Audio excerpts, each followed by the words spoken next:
साथियों, मैं हूं डॉक्टर सुरेश गवई।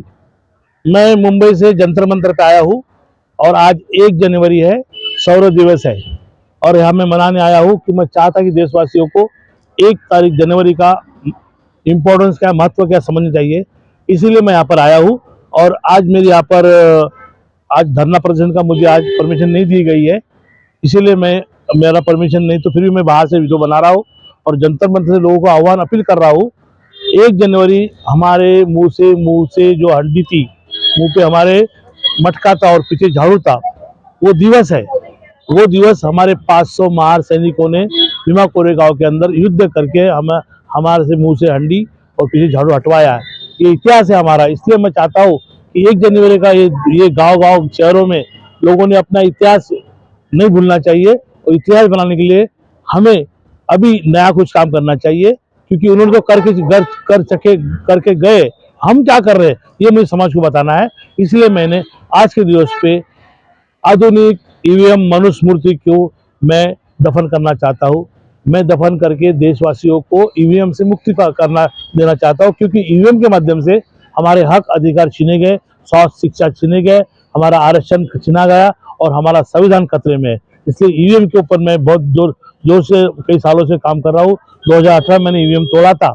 उसके बाद में आज पूरे देश में ईवीएम का आंदोलन चालू है। मैं अन्ना को भगाया था यहाँ से, जब अन्ना लोकपाल के ऊपर जन लोकपाल के ऊपर जन लोकपाल ना चाहता, इसलिए जन लोकपाल को विरोध किया मैंने। उसके बाद में मैं आज 1 जनवरी को मैं चाहता देशवासियों को, अगर आपको आपका हक सुरक्षित रखना है तो ईवीएम आधुनिक मशीन को हटाना है और बैलेट पेपर से चुनाव लाना है। तो ये महत्व मैं समझाना चाहता हूँ। इसलिए आज मैं जंतर मंतर पे आया हूँ और भारतवासियों को, जो मुझे देख रहे होंगे, शेड्यूल कास्ट समाज के लोग, शेड्यूल ट्राइब समाज के लोग, ओबीसी समाज के लोग, मुस्लिम समाज के लोग, जो आपके विधायक है, जो आपके सांसद है, उनके घर पे आके आप धरना प्रदर्शन करो कि आप ईवीएम से चुनाव लड़ना बंद करो।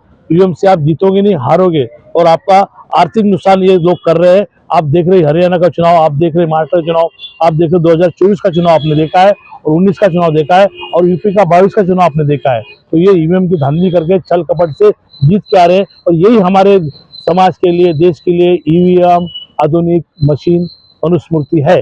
तो इसे हटाने के लिए हमें देश भर आंदोलन करना पड़ेगा। और इसलिए आज 1 जनवरी को देशवासियों को मैं शौर्य दिवस के ऊपर अभिनंदन करता हूँ। और आने वाले दिनों में आप जब भी चुनाव होंगे तो ईवीएम को रोकना चाहिए, बैलेट के लिए मांग करना चाहिए। ये बात यहाँ पर रख के, जय भीम। ईवीएम तो कानून बना के आया है, संविधान में संशोधन करके आया है पार्लियामेंट से, आप कैसे हटा सकते हो? जनता सब में बड़ी होती है, मतदाता सब में बड़ी होती है। अगर इन्होंने एक रात के अंदर नया नया कानून बनाते हैं, उन्होंने एक रात के अंदर क्या किया, नोटबंदी की। उस एक रात के अंदर क्या किया, कंडक्ट ऑफ रूल ईवीएम का लाया। ये जो 1 दिन में कर सकते, ऑडियंस लाया उन्होंने सीजे हटाने का, तो ये भी हो सकता है। अगर हम समाज के लोग उस पर दबाव लाएंगे तो ईवीएम हटेगा और देशव्यापी आंदोलन करने के बाद ईवीएम हटेगा। अंग्रेजों को भगाया था, वैसा ईवीएम वाले सरकार को हमें भगाना है। ये मैं यहाँ पर बात रखता हूँ। और आज 1 जनवरी सभी को हार्दिक विनम्र अभिवादन करता हूँ। जय भीम, जय भारत, जय संविधान।